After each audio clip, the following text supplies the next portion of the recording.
Kita langsung kepada pembacaan kita yang pertama di kitab Lukas pasal 19 ayat 1 sampai 10. Nanti kita baca ayat ini bergantian, saya membaca ayat yang ke-1, Bapak Ibu yang kedua. Demikian sampai selesai nanti pembacaan kita di kitab Lukas pasal 19 ayat 1 sampai ayat yang ke-10. Yesus masuk ke kota Yeriko dan berjalan terus melintasi kota itu.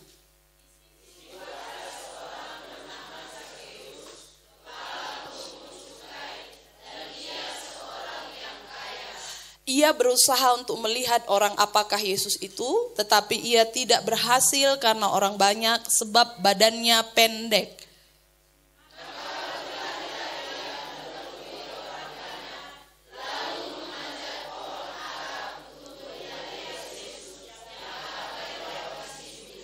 Ketika Yesus sampai ke tempat itu, ia melihat ke atas dan berkata, "Sakeus, segeralah turun sebab hari ini aku harus menumpang di rumahmu."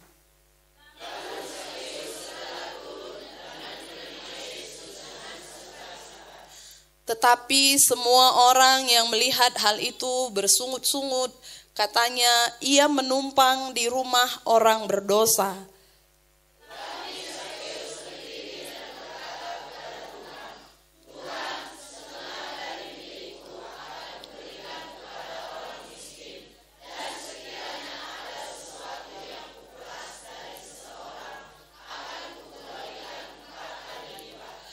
Kata Yesus kepadanya, "Hari ini telah terjadi keselamatan kepada rumah ini, karena orang ini pun anak Abraham.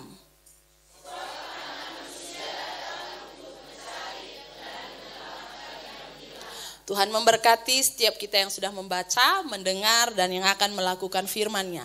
Saya percaya kita tentu semua setuju bahwa Yesus datang ke Yeriko berjumpa dengan seorang yang bernama Sakeus bukan karena dia kaya. Jadi kekayaan itu bukan itu yang menarik Yesus datang, karena ada juga di dalam firman Tuhan ada seorang anak muda yang kaya sekali tapi Tuhan tidak berkenan kepadanya. Tentu juga bukan karena seseorang miskin maka Yesus tertarik kepadanya seperti seorang janda yang miskin. Sehingga persembahannya diterima oleh Tuhan. Bukan itu yang menarik Tuhan, karena ada banyak juga orang miskin yang memanfaatkan kemiskinannya untuk meminta-minta, untuk supaya ditolong bahkan di gereja sekalipun.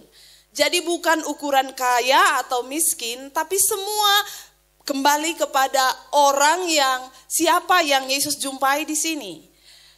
Kota Yeriko adalah satu kota di zaman Yosua dulu sudah pernah dihancurkan. Bapak Ibu, kita mengingat satu kali Yosua disuruh memerangi kota Yeriko dan kota itu ditutup oleh tembok yang tebal dan tinggi. Tembok yang tebal dan tinggi ini tidak mungkin diruntuhkan oleh tentara Israel.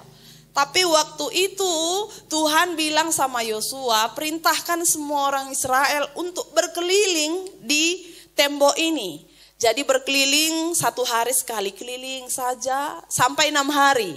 Tapi hari ke-7 Tuhan perintahkan kelilingi 7 kali sambil bersorak, dan waktu mereka lakukan runtuhlah tembok Yeriko. Luar biasa. Inilah kota Yeriko, dan akhirnya kota itu setelah runtuh ada orang yang membangun kembali, puing-puingnya dibersihkan, dan akhirnya ada lagi kota Yeriko. Jadi sebenarnya kota Yeriko ini adalah bukan satu kota yang hendak dituju oleh Tuhan. Tapi kenapa Tuhan harus, katanya, "Aku harus numpang di rumahmu malam ini."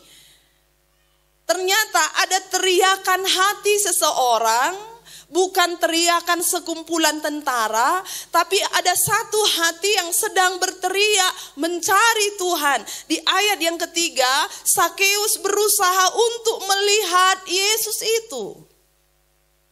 Jadi si Sakeus ini dia itu punya keterbatasan, badannya pendek dan kemudian ada banyak orang. Tapi hatinya yang rindu kepada Tuhan itu, Bapak Ibu Saudara, hatinya yang menjerit mau bertemu dengan Tuhan itu Tuhan dengar, Tuhan tahu. Jadi bukan berdasarkan kuatnya kita memanggil, kuatnya kita berseru, tapi tergantung seberapa kuat hati kita mau mencari Tuhan. Siapa itu Sakeus? Sakeus itu adalah pemungut cukai. Tidak hanya pemungut cukai, dia kepalanya. Di zaman itu orang yang bekerja di kantor pemungut cukai itu orang yang dihinakan. Orang yang tidak dihargai, orang yang diolok-olok orang, pekerjaan yang hina. Kenapa? Karena hampir semua orang yang kerja di sana pekerjaannya adalah memeras, menipu, mengambil keuntungan diri sendiri yang membuat rakyat menderita. Itulah Sakeus. Dia kerja di sana, jadi karena dia pekerjaannya seperti itu, nggak ada orang yang mau duduk dengan dia. Kalau dia datang ke pesta, semua orang minggir. Lebih baik rasa orang, jangan ada dia di situ. Kalau dia buat pesta, nggak banyak yang datang. Kenapa? Nggak suka orang. Bukan karena kurang dana, tapi karena orang nggak suka dengan orang yang pekerjaannya memungut cukai. Itulah Sakeus. Ada dosa yang melekat di hidupnya, ada sesuatu yang sudah tertancap di hidupnya, sehingga orang pun melabel dia tidak cocok menjadi teman. Tapi waktu saya baca ayat ini, waktu saya renungkan, ternyata ada kemungkinan lain. Di samping dia adalah seorang yang berdosa, di samping itu juga, coba Bapak Ibu lihat, dia berusaha untuk melihat Yesus. Saya tangkap waktu dia berusaha lihat Yesus, itu bukan mau lihat Yesus secara jasmani. Saya sedang berpikir bahwa Sakeus ini waktu mau lihat Yesus, dia tidak cuma mau lihat rambut Yesus seperti apa sih? Matanya sebiru apa sih? Tinggi badan Yesus setinggi apa sih? Bukan Bapak Ibu, waktu dia mau melihat Yesus, ada sesuatu di hatinya yang dia rasa bahwa dia harus ketemu Yesus untuk bereskan hidupnya. Sehingga dia berusaha, walau dia nggak bisa panjat pohon pun jadi supaya dia bisa melihat Yesus. Jadi ada kemungkinan lain, waktu hari Minggu juga Sakeus ini gerejanya dia. Walau nggak ada orang yang mau duduk dekat dia. Ada penerima tamu, mari Sakeus, mari Sakeus. Kemudian waktu ditaruh duduk di situ, semua kiri kanannya kosong, nggak ada orang yang mau dekat dengan dia. Malas ada Sakeus. Orang mau berdempet-dempet di situ, kosong-kosong di sana nggak apa-apa. Yang penting nggak dekat Sakeus. Begitu. Sakeusnya begitu diasingkan karena ada dosa yang dianggap terlalu hina di dalam hidupnya. Tipikal Sakeus, saya rasa adalah banyak sekali mewakili tipikal kita orang percaya. Kita seakan-akan hidup dalam dunia yang berbeda. Ada dunia yang berbeda yang kita alami. Kita ada yang berdagang, ada yang bertani, ada yang karyawan, ada yang bengkel, ada yang anak sekolah. Dan di satu sisi yang lain kita tetap datang beribadah kepada Tuhan. Ada komsel, kita komsel. Ada doa puasa, kita doa puasa. Ada yud, kita yud. Ada ibadah pelwap, kita ikuti. Pelprip, kita ikut. Ada persekutuan, kita ikut. Seperti ada dua dunia yang berbeda. Kadang kita ada dalam satu dunia yang dimana kita diajarkan, kita sulit untuk hidup jujur. Tapi di satu dunia yang lain kita sebenarnya tahu bahwa itu boleh atau tidak boleh. Di dunia kekristenan kita tahu itu tidak berkenan pada Tuhan. Dan kita tahu apa yang berkenan. Di gereja kita diajar dan kita memahami itu sesuatu yang dilarang oleh firman Tuhan. Tapi kadang-kadang di dunia yang lain waktu kita pergi ke pekerjaan kita, apa yang kita tahu di dunia yang lain tadi, itu tetap kita kerjakan walaupun hati kita bilang itu salah. Itu mewakili Sakeus. Ya, kita kadang-kadang hidup di dalam dunia-dunia yang berbeda. Kita tahu itu tidak boleh lakukan, tapi kadang kita masih lakukan. Dan kadang-kadang ini juga masuk ke pelayanan. Ya, di pelayanan kadang-kadang masih ada yang namanya kompetisi. Semoga tidak ada di sini ya. Komsel kita harus lebih baik dari komsel mereka. Kita nabungnya, saya nggak ada menyingsingnya, saya reka-reka dalam pikiran saya. Jangankan pikir nanti aku ada tahu sesuatu, nggak, aku hanya reka-reka. Ini contoh.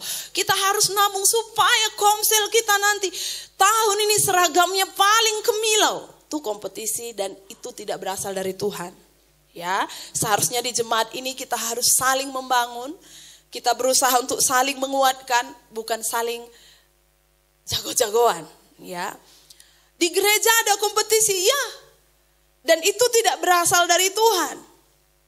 Saya pernah baca satu buku namanya Bilangan Research. Itu adalah satu survei tentang pertambahan jiwa-jiwa. Dan ada satu penelitian, satu survei yang dia bilang di kota besar kan sekarang ada banyak gereja yang bahkan kita sebut mega church, saking besarnya ya. Tahun ini jemaat 100, tahun depan 250, tahun depan 500, 1000. Dan itu sangat berdampak gereja-gereja di kota-kota besar kalau kita lihat. Dan yang sesuatu yang perlu kita pikirkan, jadi perhatian kita Bapak Ibu semua, ternyata dari research itu dia berkata begini, kenapa jemaat yang tadinya 100 terus sekarang sudah menjadi 1000, itu ternyata kebanyakan bukan karena pertobatan jiwa, tapi perpindahan jiwa. Jadi ada orang-orang yang pindah dari gereja, kurang panas, kurang dingin AC-nya, pindahlah dia cari gereja yang AC-nya lebih dingin.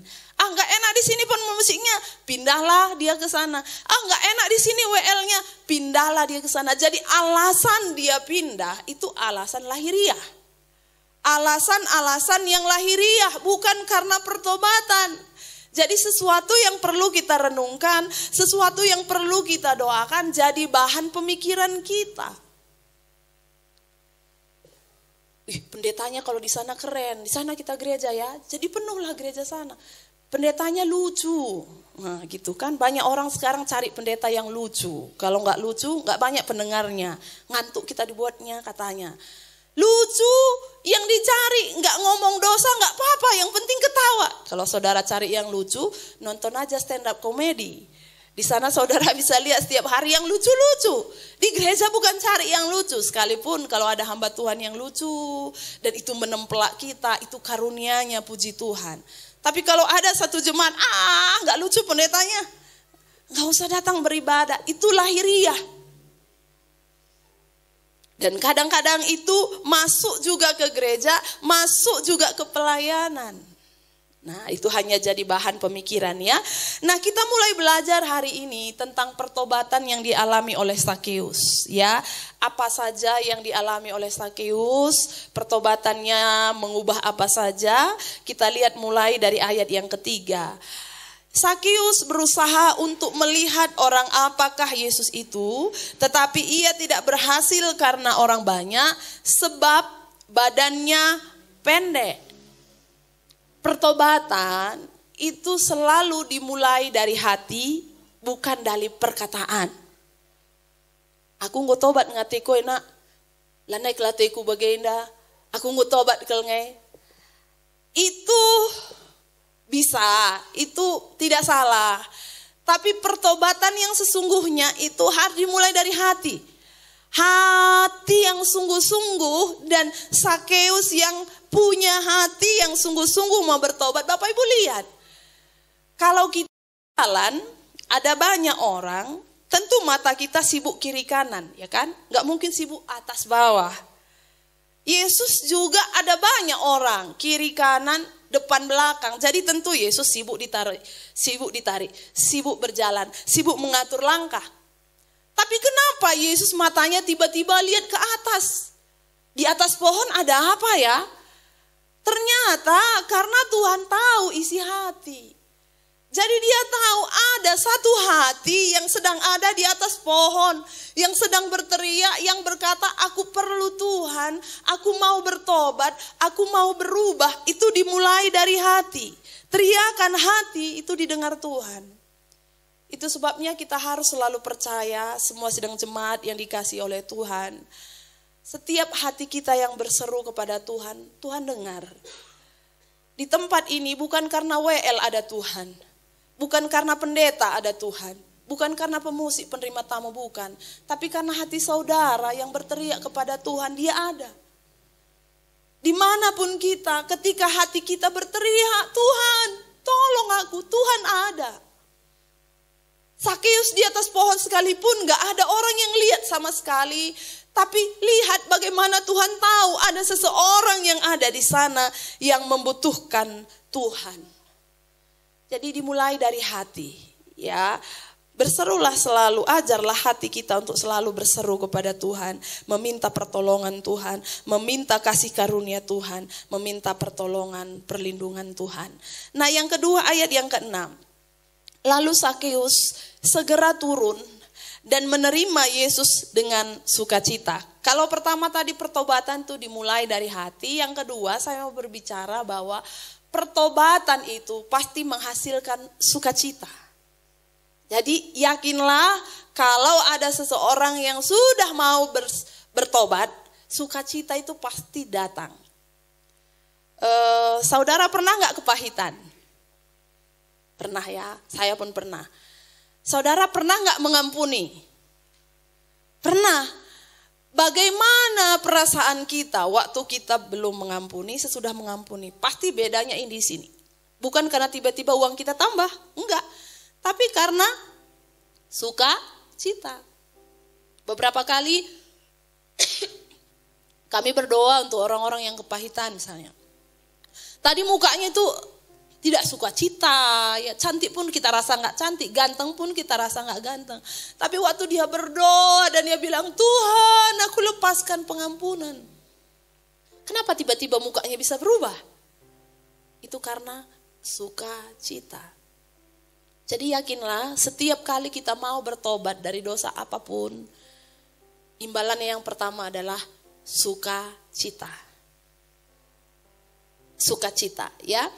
Penerimaan Yesus kepada Sakeus itu adalah sukacita yang besar bagi Sakeus. Kamu bayangkan gak ada orang yang mau datang ke rumahnya. Dia undang pun orang gak mau datang. Ini Yesus gak diundang, Yesus yang mengundang. Kan Yesus gak diundang ya. Yesus sendiri bilang, aku mau makan di rumahmu. Dia yang ngajakin, Yesus. Apakah tidak bersukacita Sakeus? Dia bilang dia bersukacita. Yesus belum tumpang tangan atas kepalanya, belum. Yesus belum peluk dan doakan dia, Sakeus kau orang baik. Enggak. Yesus enggak ada sentuh. Yesus belum ke rumahnya pun dia sudah bersukacita. Kenapa? Karena pertobatan itu waktu kita memahami penerimaan anugerah Tuhan seharusnya dan sudah pasti itu akan memberikan sukacita kepada kita. Saya dulu waktu masih sebelum sekolah Alkitab, waktu masih sekolah lah saya bilangnya SMA, saya ikut melayani sebagai pemain rebana. Jadi saat itu waktu kami main rebana sering ada event-event wilayah, ya ada event wilayah, acara-acara besar. Ayo semua pemain rebana kumpul. Nah saking terbatasnya dulu ya, kalau dulu saya ingat dulu kami di sana itu baju seragam itu bukan gereja yang menyediakan. Jadi siapa pemain rebana beli sendiri. Kalau kami di sana begitu. Jadi uang kita seberapa, kita arih-arih dengan teman kita, harga berapa uangmu ada? Misalnya 100.000, aku cuma bisa 100.000, ya udah baju kita 100.000 ya gitu. Jadi saya berasal dari keluarga yang bukan kaya Bapak Ibu ya, cukup makan saja. Jadi setiap buat seragam gitu ya, kami berjuang gitu, ngumpul uang. Jadi buat seragam itu selalu begitu. Jadi sering gitu dulu ya di zaman itu aku sering minder. Karena saya selalu sering disandingkan dengan pemain rebana yang bajunya gemerlapan gitu ya. Wow, karena teman-teman saya yang berasal dari gereja lain, anak-anak pengusaha gitu, bajunya itu bagus-bagus. Sering saya pikir gini, besar kali anugerah Tuhan buat mereka. Enak kali dia jadi orang kaya.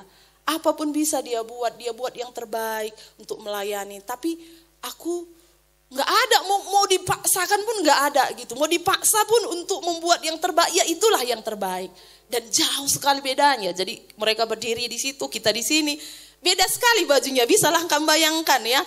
baju yang ori dan KW gitu ya. Jadi bisa membayangkan perbandingan dan kita bersanding gitu ya. Sering saya bilang, luar biasa dia. Terus dulu di zaman itu belajar tamborin Bapak Ibu. Kalau kami itu manual bikin sendiri.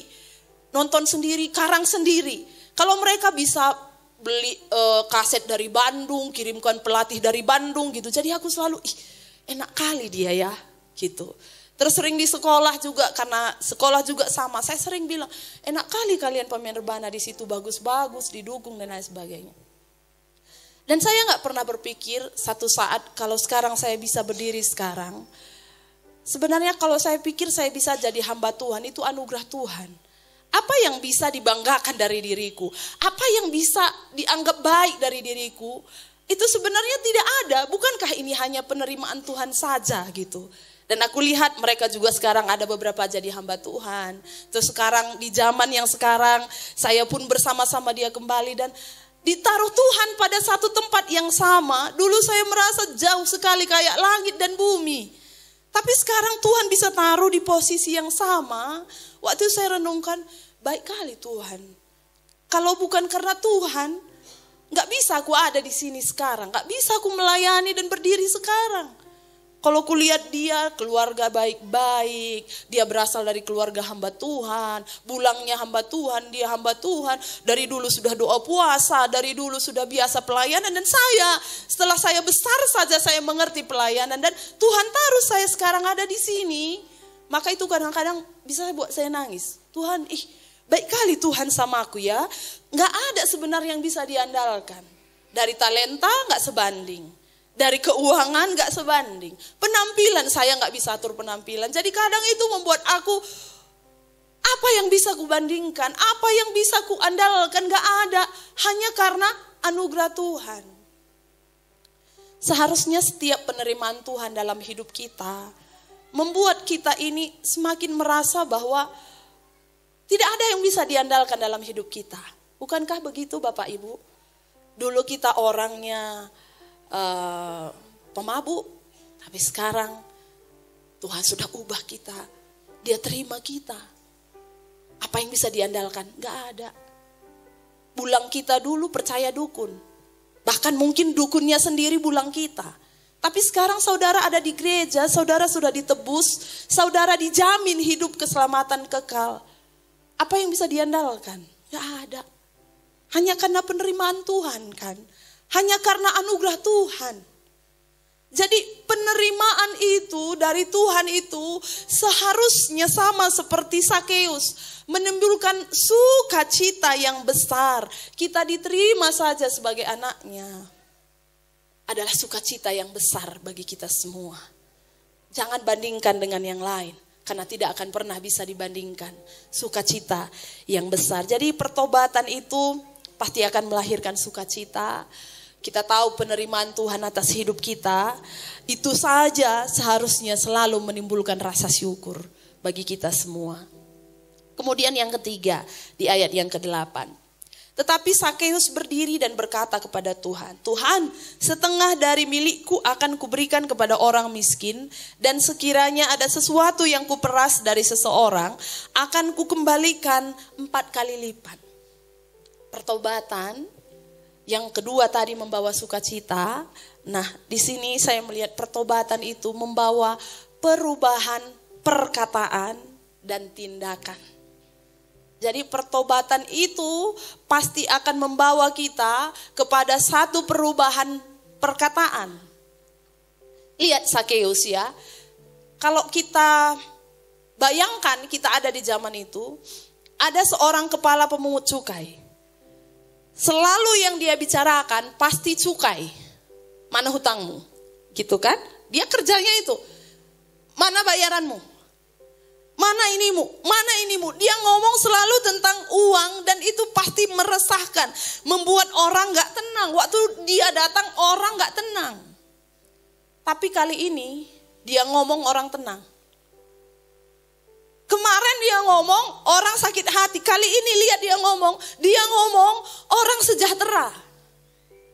Waktu itu dia ngomong orang lain kepahitan. Tapi lihat sekarang waktu dia ngomong orang lain menjadi bersuka cita. orang yang bertobat. Ada perubahan dalam perkataan, ada perubahan di dalam tindakan. Sakeus setelah bertobat, perkataannya memberkati. Sering sekali disinggung ya oleh kami hamba Tuhan, om dan tante juga, ya Iting sering bilang begini. Ada orang yang bangga kalau dia datang anaknya langsung rapi, kan gitu ya. Langsung rapi anaknya. Tapi hari ini saya mau ulang lagi, kita harus cek dulu lagi. Apa alasan orang lain cepat rapi? Gitu ya. Saya mau ingatkan lagi. Ada orang bangga kalau aku duduk, kalau aku datang langsung dipersilahkan orang semua aku duduk. Coba cek dulu. Jangan-jangan ada sesuatu makanya orang, ya jena kami, ya jena jangan. Mis kalau aku dapur, kena kami ku dapur ya. Coba kita pikir dulu, jangan-jangan ada juga sesuatu yang terjadi sehingga orang lain kok minggir semua gitu ya. Jangan sampai orang bersyukur, nggak datang dia komsel, nggak puji Tuhan. Aku kalau datang dia nggak berani aku bersaksi gitu, jangan sampai begitu Bapak Ibu ya. Jangan sampai. Itu perkataan ya. Di mana dia sakit? Berapa hari? 3 hari. Teragak kuliah teluari gila jay. Gue bagi surga kuakap katanya. Jangan begitu ya. Di sekolah juga gitu. Jangan sampai nggak sekolah kamu nggak dicari teman, berbahaya itu. Perlu dipikirkan. Ya, perlu dicek juga. Tanya teman kita. Jangan-jangan ada sesuatu yang bermasalah di sana. Kenapa? Karena perkataan tadi. Ya, kadang-kadang perkataan yang tidak baik dan lain sebagainya. Saya mau tanya, jawablah di hati kita masing-masing. Siapa di antara kita di sini yang tidak ada dosanya? Siapa di antara kita di tempat ini yang selalu jujur? Siapa di antara kita di sini yang gak pernah nipu?